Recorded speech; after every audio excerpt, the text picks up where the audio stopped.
चलिए तो आज हम लोग स्टार्ट करेंगे एक चैप्टर से। एक छोटा सा टॉपिक लेंगे। चैप्टर का नाम है हमारा एटॉमिक स्ट्रक्चर, और इस चैप्टर से एक छोटा सा टॉपिक हम लेंगे जिस टॉपिक का नाम होगा फोटो इलेक्ट्रिक इफेक्ट। ठीक ना। तो इसको हम बहुत अच्छे से देखेंगे। इसमें जो न्यूमेरिकल होंगे उस न्यूमेरिकल को भी हम ट्राई करेंगे। इसको जेई के हिसाब से, नीट के हिसाब से, दोनों तरीके से हम देखेंगे कि कैसे क्वेश्चन इसमें आते हैं। ठीक ना। तो चलिए देखते हैं कि फोटो इलेक्ट्रिक इफेक्ट क्या है। तो बात आती है फोटो इलेक्ट्रिक इफेक्ट पर। देखिए ये एक सिंपल एक्सपेरिमेंट है।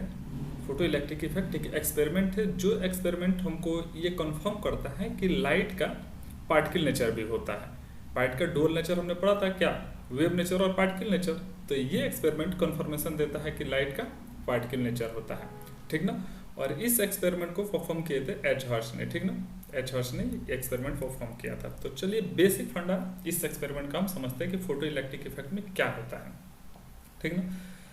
देखिए अगर सिंपल भाषा में इसको हम समझें बेसिक तरीके से, तो एक मेटल का सरफेस होता है, जिस मेटल सरफेस पे एक मेटल का सरफेस होता है, जिस मेटल सरफेस पे क्या करना होता है, लाइट इंसिडेंट हम जब कराएंगे तो यहाँ से इलेक्ट्रॉन इजेक्ट होंगे। क्या होंगे, यहाँ से इलेक्ट्रॉन इजेक्ट होंगे। तो यहाँ पर हम लाइट इंसिडेंट कराएं तो यहाँ से इलेक्ट्रॉन बाहर निकलेगा। जब भी हम इस पर लाइट इंसिडेंट कराएंगे तो यहाँ से इलेक्ट्रॉन बाहर निकलेगा। ठीक ना। तो ये कहता है फोटो इलेक्ट्रिक इफेक्ट। अब बात आती है कि ये जो सरफेस है ये कैसा होना चाहिए। तो ये सरफेस मेटल का होना चाहिए। ठीक ना। ये मेटल होना चाहिए। पहली बात तो ये कि मेटल का सरफेस होना चाहिए। मेटल का सरफेस हम क्यों चूज कर रहे हैं, बात ये आती है कि मेटल से इलेक्ट्रॉन आसानी से निकल जाते हैं। मेटल का डेफिनेशन ही तो हम ये पढ़ते हैं ना कि एलिमेंट ऐसा होना चाहिए जिससे इलेक्ट्रॉन आसानी से निकल जाए, उसी को तो हम मेटल बोलते हैं। तो ऐसा ही हम सरफेस लेते हैं, मतलब मेटल का सरफेस लेते हैं कि जिससे इलेक्ट्रॉन इजेक्ट हो सके आसानी से। ठीक ना। अब देखिए उसमें भी, मेटल में भी कौन सा मेटल हम लेंगे जिसकी आयोनाइजेशन एनर्जी बहुत कम है। आयोनाइजेशन एनर्जी आपने पढ़ा होगा। आयोनाइजेशन एनर्जी हम क्या कंडीशन लेके चल रहे हैं कि बहुत लो है। तो जितना आयोनाइजेशन एनर्जी लो रहेगा मतलब इलेक्ट्रॉन उतना आसानी से वहाँ से निकल पाएगा। ठीक है। तो जब भी हम यहाँ पे लाइट इंसिडेंट कराएंगे यहाँ से इलेक्ट्रॉन रिजेक्ट होकर बाहर निकलेंगे। ठीक। अब कुछ देखिए कुछ कंडीशन होती है कि किस कंडीशन पे इलेक्ट्रॉन इजेक्ट होगा या नहीं होगा। ठीक ना। तो देखिए हम मान के चलते हैं कि हर मेटल का अपना अपना कुछ ना कुछ, हर मेटल अलग अलग है। तो हर मेटल में इलेक्ट्रॉन निकालने की कुछ अलग अलग एनर्जी हमको चाहिए होती है। हर मेटल का भी आयनाइजेशन एनर्जी अलग अलग होता है, ये हमने पढ़ा है। ठीक ना। तो यहाँ से लाइट अगर हम इंसिडेंट करा रहे हैं, चलो मान के चलते हैं इसकी फ्रीक्वेंसी हम न्यू लेके चल रहे हैं। ठीक ना। न्यू फ्रीक्वेंसी से हम लाइट इंसिडेंट करा रहे हैं। और ये मेटल का, जैसे कि इस मेटल का ऐसा कंडीशन है कि न्यू नोड, ऐसा मान के चले न्यू जीरो से हम इसको डिनोट करें कि इस फ्रीक्वेंसी से ज़्यादा फ्रीक्वेंसी की लाइट अगर इस पर इंसिडेंट होगी तभी फोटो इलेक्ट्रिक इफेक्ट हमको देखने को मिलेगा। मतलब इसी कंडीशन में इलेक्ट्रॉन यहाँ से बाहर निकलेंगे। अब ऐसा बात आती है कि ऐसा क्यों। तो देखिए होता क्या है कि लाइट यहाँ से आएगा, लाइट में कुछ अपनी एनर्जी होगी, वो एनर्जी इलेक्ट्रॉन को ट्रांसफर करेगा, और इलेक्ट्रॉन को अगर उतनी एनर्जी मिल जाएगी कि ओवरकम कर जाए, मतलब इस यहाँ से निकलने के लिए, तो इस लाइट में कुछ एनर्जी होनी चाहिए। और एनर्जी कैसे एसोसिएटेड होता है लाइट की एनर्जी का, हम लाइट एनर्जी मान के चलते हैं एच न्यू। एनर्जी हम कैसे ही लिखते हैं लाइट की, फोटोन के जो होते हैं एनर्जी एच न्यू। ठीक ना। ये एनर्जी लाइट लेके चलता है। तो अगर मतलब एच तो कांस्टेंट है और न्यू मतलब फ्रीक्वेंसी पे उसकी डिपेंड करता है एनर्जी की, लाइट में एनर्जी कितना होता है। एच न्यू वो एनर्जी लेके चलता है, मतलब फ्रीक्वेंसी के डायरेक्टली प्रोपोर्शनल एनर्जी है। इतना फ्रीक्वेंसी लेके चला तो कुछ एनर्जी होगा उसमें, और वो आएगा, वो एनर्जी क्या करेगा, इलेक्ट्रॉन को ट्रांसफर करेगा। ठीक ना। अगर ये एनर्जी कम पड़ जाएगी, इलेक्ट्रॉन को ट्रांसफर कर रहा है, और एनर्जी अगर कम पड़ जाएगी, उतना एनर्जी से इलेक्ट्रॉन बाहर नहीं निकल रहा है तो नहीं निकलेगा। तो मतलब अगर फ्रीक्वेंसी ज़्यादा रहेगा, कुछ मिनिमम फ्रीक्वेंसी से, इतना मेटल का है कि इससे ज़्यादा अगर फ्रीक्वेंसी अगर हम देंगे तो इलेक्ट्रॉन यहाँ से इजेक्ट होकर बाहर निकलेगा। ठीक ना। चलिए अब अगर ये बहुत ज़्यादा हम देंगे तो क्या होगा, लाइट की फ्रीक्वेंसी बहुत ज़्यादा अगर हम लेकर आए तो होगा क्या कि यहाँ पे इलेक्ट्रॉन निकलेगा, और कुछ ज़्यादा जो एनर्जी एक्स्ट्रा रहेगा, चलो यहाँ से आया, लाइट इंसिडेंट हुआ, इलेक्ट्रॉन को निकाला, तो मान लो कि इलेक्ट्रॉन निकालने में कुछ एनर्जी खर्च होगा। ठीक ना। लेकिन जो बाकी का जो एनर्जी होगा उस एनर्जी से वो कहाँ चला जाएगा, इलेक्ट्रॉन के काइनेटिक एनर्जी में। ठीक ना। इलेक्ट्रॉन के काइनेटिक एनर्जी में वो एनर्जी हमारा चला जाएगा। तो मतलब बेसिकली हो क्या रहा है कि कुछ एनर्जी लाइट लेके आ रहा है, और उस लाइट से, लाइट की एनर्जी जो है उससे कुछ एनर्जी लग जा रहा है इलेक्ट्रॉन को इजेक्ट कराने में, निकालने में, इलेक्ट्रॉन निकालने में, और बाकी का जो एनर्जी होगा वो कहाँ चल जाएगा, इलेक्ट्रॉन के काइनेटिक एनर्जी में। ठीक है। सिंपल फंडा है। और देखिए इसमें हम अगर कहें कि लाइट की एनर्जी कितनी थी, देखिए लाइट की एनर्जी हम कितना बताए थे कि एच न्यू लाइट की एनर्जी, ठीक। और इसमें से हम माइनस कर दें कि जो एनर्जी हमको लगेगा इलेक्ट्रॉन निकालने में, एच न्यू नोट, जो कि न्यू नोट क्या है, मिनिमम फ्रीक्वेंसी इतना चाहिए ही तभी इलेक्ट्रॉन निकलेगा, तो एच न्यू नोट हम एनर्जी माइनस कर देते हैं, ठीक है। अब इसमें से जो एनर्जी बच जाएगा वो कहाँ चल जाएगा, काइनेटिक एनर्जी में, किसके, इलेक्ट्रॉन के काइनेटिक एनर्जी में। ये बेसिक चीज़ है फोटो इलेक्ट्रिक इफेक्ट का, कि ये एनर्जी लाइट लेकर चलेगा और इतना एनर्जी खर्च हो जाएगा इलेक्ट्रॉन निकालने में, बाकी का जो है ये एनर्जी ये चला जाएगा काइनेटिक एनर्जी में, ठीक है। ये बेसिक चीज़ें हैं फोटो इलेक्ट्रिक इफेक्ट को। चलो इसको और अच्छे से देखते हैं। पहले इसका कुछ पॉइंट हमने नोट किए, इसको देखिए। ये इन 1887 की ये बात कि एच हर्ट्ज एक एक्सपेरिमेंट परफॉर्म करते हैं in which electrons were ejected when certain metal were expose to a beam of light, ठीक ना। तो इलेक्ट्रॉन निकलते हैं कुछ मेटल पर, अगर लाइट का बीम अगर हम उस पर डालते हैं तो वहाँ से इलेक्ट्रॉन इजेक्ट होते हैं। इस फिनोमेना को हम सिंपल बात करते हैं कि इसी को हम बोलते हैं फोटो इलेक्ट्रिक इफेक्ट, ठीक ना। अब यहाँ पे बात आती है जो दिखे, फॉर एग्जांपल में कुछ मेटल का नाम लिखें कि आप पोटेशियम, रुबेडियम, सीजियम, इस टाइप के मेटल होने चाहिए, और आपको पता हो कि ये फर्स्ट ग्रुप के एलिमेंट है। पोटेशियम, रुबेडियम, सीजियम ये क्या है, फर्स्ट ग्रुप के एलिमेंट है, मतलब ये बहुत अच्छे मेटल माने जाते हैं और इसकी आयोनाइजेशन एनर्जी बहुत कम होती है। तो ऐसा मेटल हम चूज करते हैं, ठीक ना।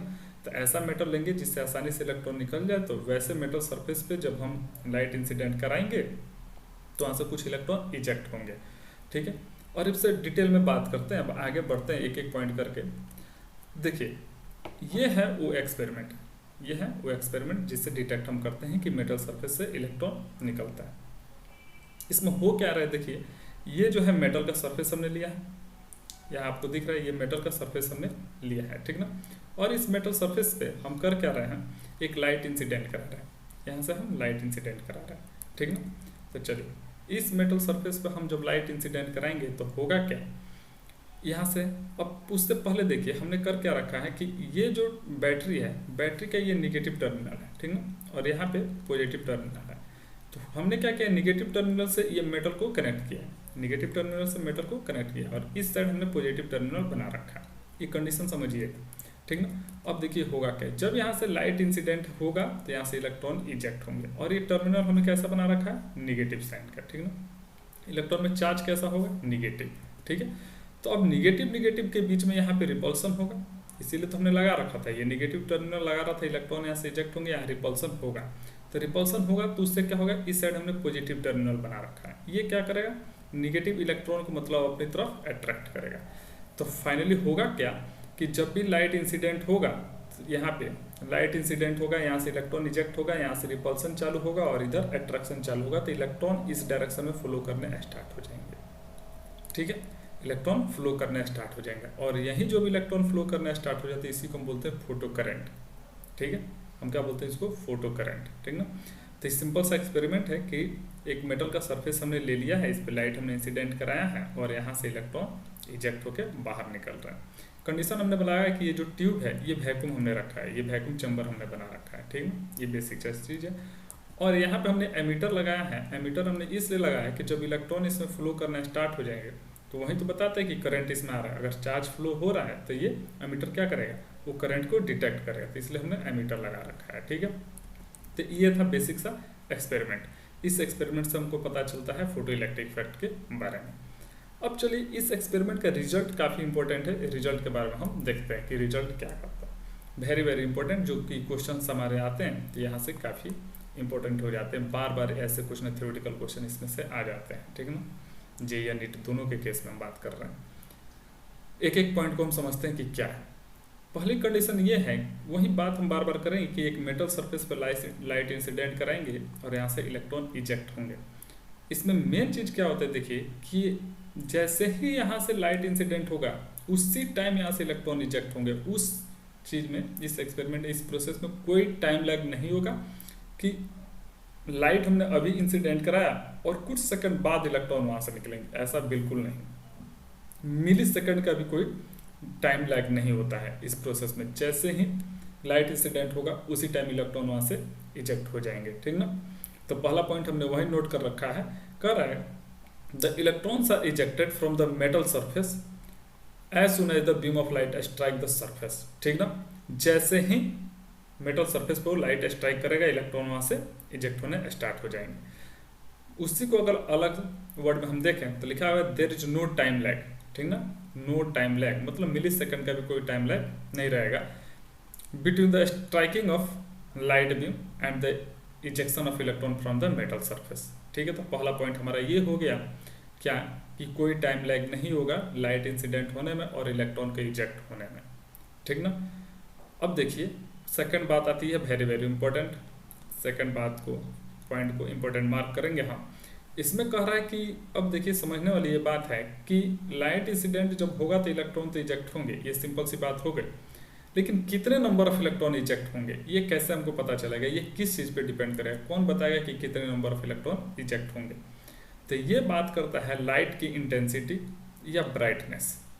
दोनों बात एक ही है, लाइट की इंटेंसिटी हम कहें या ब्राइटनेस कहें। लाइट की इंटेंसिटी जितना ज़्यादा होगा उतने ज़्यादा नंबर ऑफ इलेक्ट्रॉन इजेक्ट होंगे। क्या, लाइट का इंटेंसिटी जितना ज़्यादा होगा उतने नंबर ऑफ इलेक्ट्रॉन इजेक्ट होंगे। ठीक ना, तो यही सेकंड पॉइंट हमने नोट कर रखा है यहाँ पे, the number of electron ejected is proportional to the intensity और ब्राइटनेस ऑफ द लाइट। ठीक है, नंबर ऑफ इलेक्ट्रॉन किस पे डिपेंड करेंगे, तो लाइट के ब्राइटनेस क्या है या इंटेंसिटी क्या है उस पर डिपेंड करेगा कि नंबर ऑफ इलेक्ट्रॉन कितने इजेक्ट होंगे, 10, 5, 15 जो भी 20 होंगे, मिलियंस में होंगे कि कितने होंगे, वो किस पे डिपेंड करेगा, इंटेंसिटी और ब्राइटनेस ऑफ लाइट पे। ठीक ना, चलिए अगली बात हम करें third number point. Third number point अभी हम समझ चुके थे, इसको फिर से आप देखिए वही पॉइंट लिखा हुआ है कि हर मेटल का अपना कुछ ना कुछ मिनिमम फ्रीक्वेंसी चाहिए होता है, इतना कि इससे ज़्यादा की अगर लाइट इंसिडेंट होगी तभी फोटो इलेक्ट्रिक इफेक्ट होगा। इससे कम की अगर लाइट इंसिडेंट होगी, इस फ्रीक्वेंसी से अगर कम की फ्रीक्वेंसी अगर हम देंगे लाइट में तो कोई फोटो इलेक्ट्रिक इफेक्ट देखने को नहीं मिलेगा। तो ये पॉइंट कह रहा है थर्ड नंबर कि हर मेटल का अपना कुछ ना कुछ मिनिमम कैरेक्टरिस्टिक होता है फ्रीक्वेंसी। ठीक ना, तो यहाँ पे कह रहा है कि for each metal there is a characteristic minimum frequency. ठीक ना, जिसको हम हमेशा डिनोट करेंगे न्यू नोड से।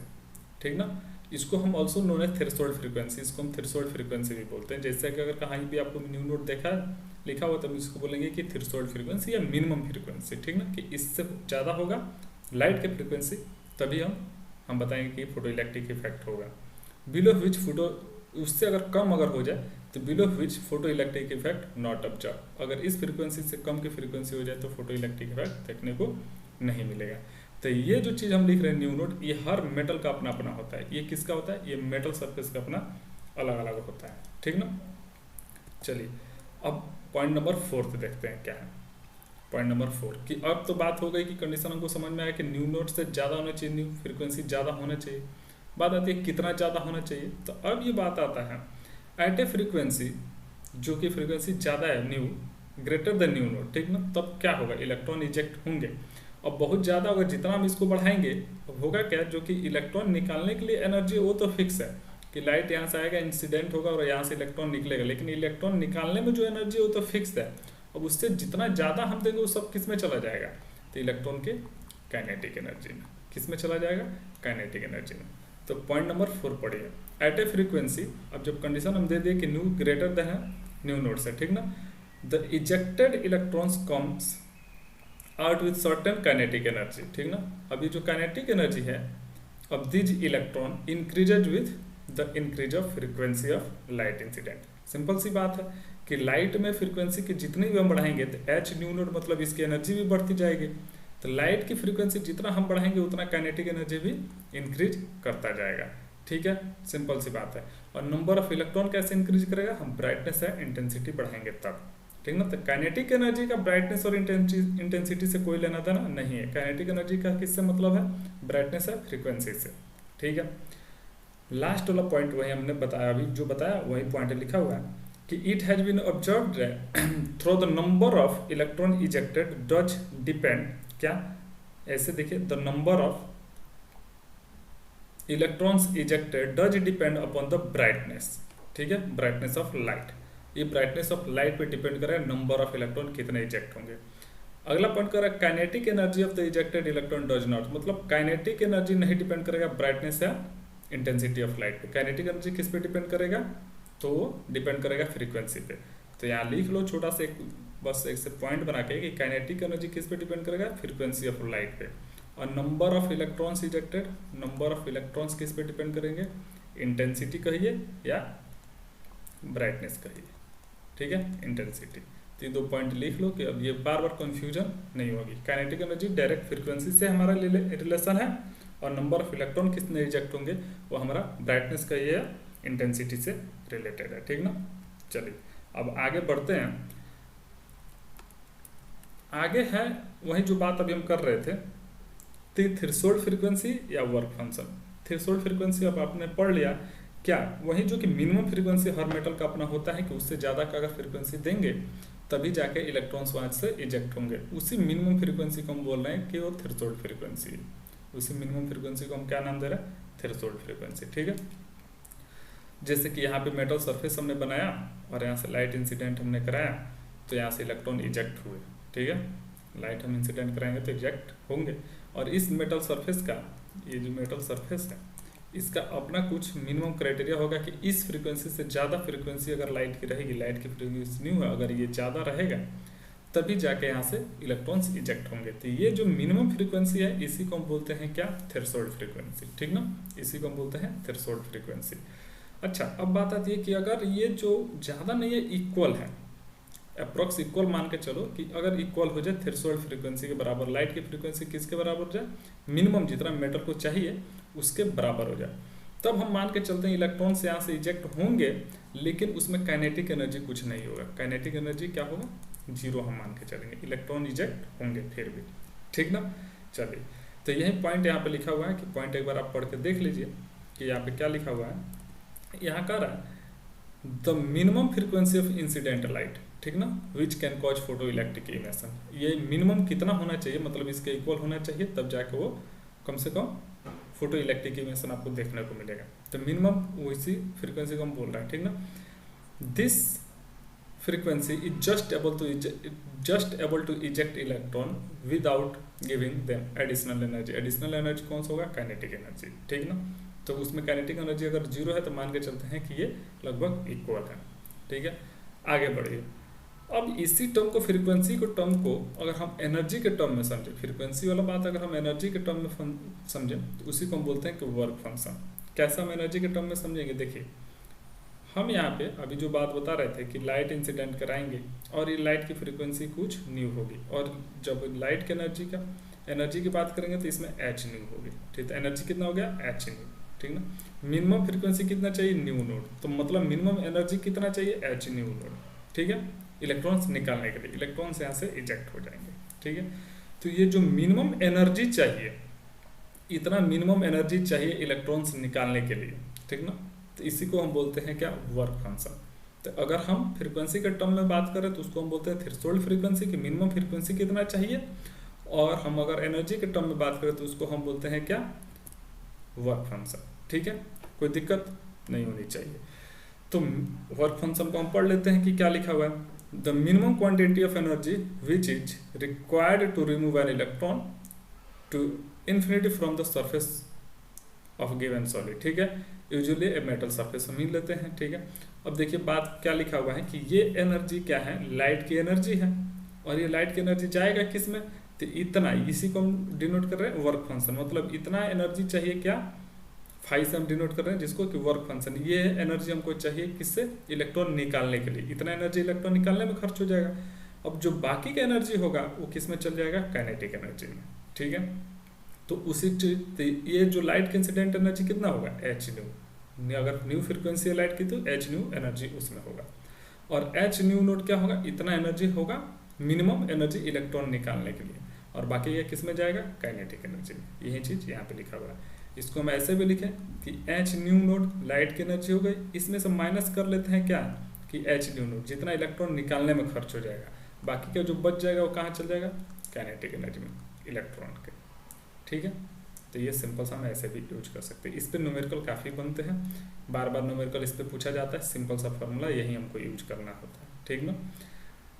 चलिए तब आगे और पढ़ते हैं, और इसमें एक पॉइंट और लेते हैं, छोटा सा एक पॉइंट यहाँ पे जो अभी हमने सीखा उसी कंसेप्ट को यहाँ पे लिखा हुआ है कि the maximum kinetic energy of photo electrons depends on the frequency of incident radiation. ठीक है, तो काइनेटिक एनर्जी किस पे डिपेंड करता है, किस पे, तो फ्रीक्वेंसी ऑफ इंसिडेंट रेडिएशन, मतलब फ्रीक्वेंसी पे। ठीक है, but it is independent of the intensity of light use. क्या मतलब, काइनेटिक एनर्जी इंडिपेंडेंट है इंटेंसिटी ऑफ लाइट से, उसका कोई लेना देना नहीं है। इंटेंसिटी ऑफ लाइट से क्या मतलब हमारा है, नंबर ऑफ इलेक्ट्रॉन्स कितने इजेक्ट होंगे। ठीक ना, तो इंटेंसिटी ऑफ लाइट यूज उससे क्या हमें मतलब है कि नंबर ऑफ इलेक्ट्रॉन कितने इजेक्ट होंगे।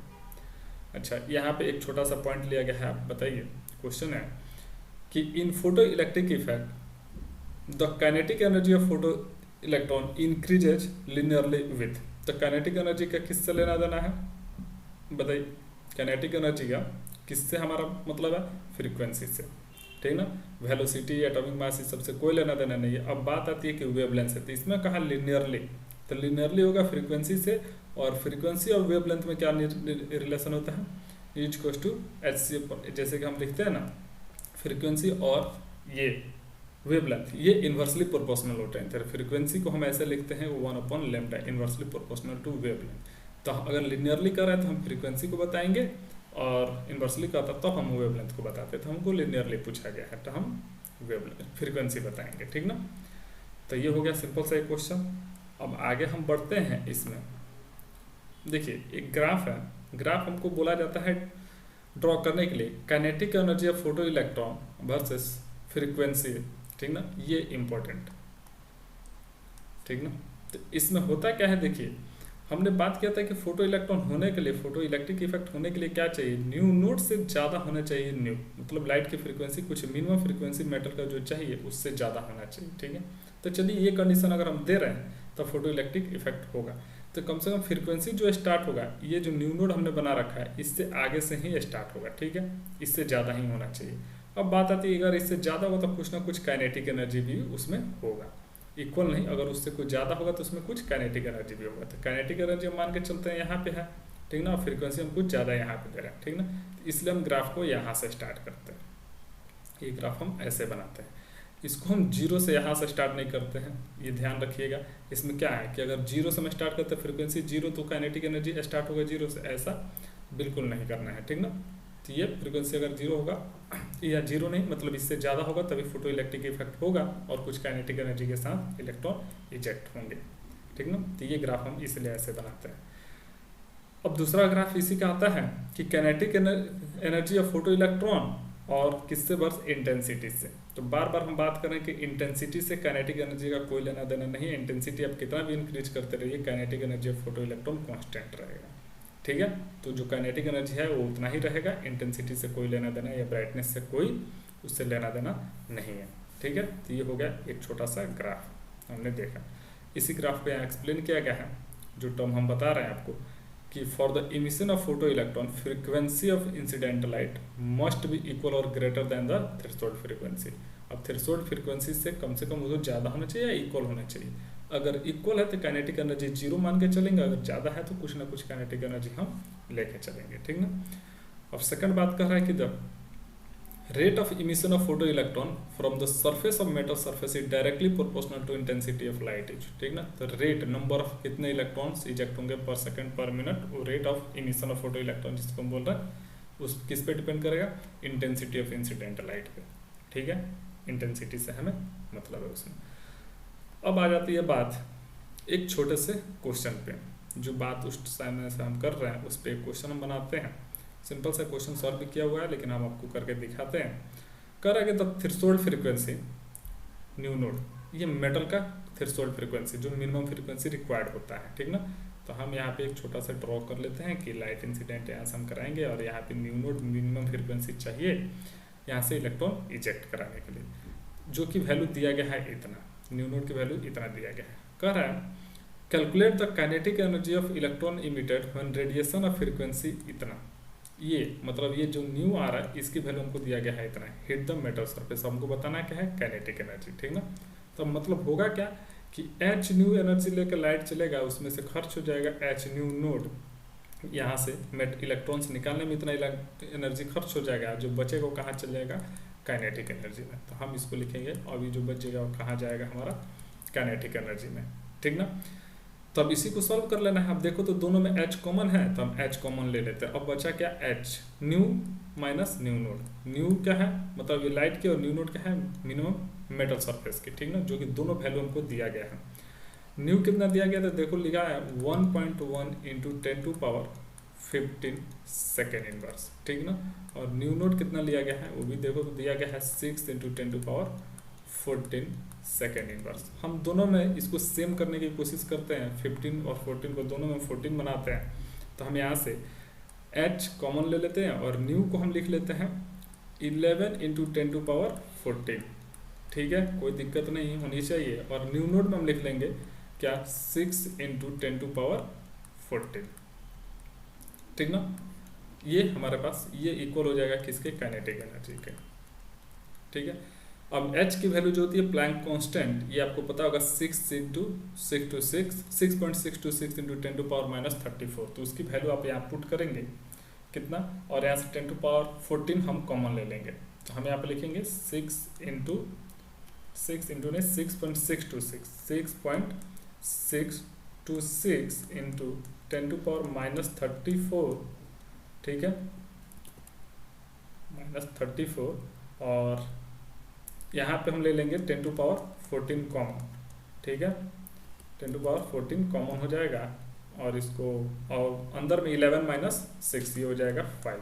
तो इस सबको हम मल्टीप्लाई करके देख लेंगे तो हमारे पास वैल्यू निकल के आता है, जो वो हम यहाँ पे आंसर आपको लिखा हुआ है 3.13 इंटू 10⁻19 जूल, ये काइनेटिक एनर्जी का वैल्यू होगा, ठीक है, कोई दिक्कत नहीं होगी। और आगे बढ़ते हैं हम इसमें, और आगे एक और छोटा सा क्वेश्चन लेते हैं, ठीक है, बेसिक सा क्वेश्चन है, यही आप ट्राई करेंगे तो हो जाएगा आपसे। कह रहा है कि द थ्रेशोल्ड फ्रीक्वेंसी, फिर इसमें थ्रेशोल्ड फ्रीक्वेंसी मेटल का दिया गया है, ठीक है, थ्रेशोल्ड फ्रीक्वेंसी दिया गया है, और आपसे हमसे पूछा क्या है, calculate kinetic energy of electron emitted when radiation of this. देखिए ये भी सेम कॉपी पेस्ट क्वेश्चन है पीछे वाला क्वेश्चन से, इसको कॉपी पेस्ट मान के चलिए। देखिए कह रहा है कि थ्रेशोल्ड फ्रीक्वेंसी हम लिख लेते हैं, फिर एक बार ड्रॉ कर लेते हैं, ठीक ना। यहाँ से हम इंसिडेंट कराएगा, ये हो गया मेटल सरफेस का न्यू नोड, ये लाइट के हो गई, और यहाँ से इलेक्ट्रॉन इजेक्ट होंगे जो कि कुछ काइनेटिक एनर्जी से जाएगा। इतना ही तो होता है पूरे एक्सपेरिमेंट में। अब इसमें क्या क्या दिया गया, थ्रेशोल्ड फ्रीक्वेंसी मतलब न्यू नोड दिया गया है, कितना दिया गया है, 7 इंटू 10⁻14 सेकेंड इनवर्स, ठीक है। Calculate kinetic energy of electron emitted when radiation of frequency. अब इसमें फिर वही बात कि न्यू दे दिया गया है कितना, 1 into 10⁻15 second inverse. Same question है, बस वैल्यू का चेंज है। अब इसमें भी काइनेटिक एनर्जी हमको चाहिए, तो हम क्या लिखेंगे, H new minus H new note, इतना लाइट का एनर्जी माइनस का इतना इलेक्ट्रॉन खर्च, इलेक्ट्रॉन निकालने में खर्च हो जाएगा, जो बचेगा कहाँ चल जाएगा, काइनेटिक एनर्जी में। तो फिर आप वैसे ही सॉल्व कर लेंगे, एच कॉमन ले लेंगे, और न्यू कितना है, तो 1 इंटू 10⁻15, तो हम इसको लिख लेते हैं 10 इंटू 10⁻14, और माइनस का हम लिख लेंगे क्या, 7 इंटू 10⁻14, ठीक है, और ये हो जाएगा हमारे पास काइनेटिक एनर्जी। एच की वैल्यू हम पुट कर देंगे 6.626 इंटू 10⁻34, जो कि प्लैंक कांस्टेंट है, क्या 6.626 इंटू 10⁻34। अब ये हो जाएगा माइनस 10⁻14 हम कॉमन ले लेते हैं, और 10 माइनस 7 कर लेंगे जो कि 3 हो जाएगा, ठीक है। अब 3 को डायरेक्ट इसमें मल्टीप्लाई करेंगे तो ये लगभग 19.81 के आ जाएगा, और हमारे पास ये कितना हो जाएगा, तो माइनस कर लीजिएगा आप, कितना 20 के आसपास आ जाएगा, 10⁻⁻20, ठीक है। और हम अगर यहाँ पर 1.98 लिखना चाहें तो 10⁻⁻19 जूल लिख लेंगे, ठीक ना। 19 पॉइंट ऐसे लिखेंगे तो ठीक है, आप मैच कर लीजिएगा, आंसर कुछ ऐसे आएगा, बस सॉल्व किया हुआ है, ठीक ना। सिंपल सिंपल सा क्वेश्चन है। अब आगे बढ़ते हैं।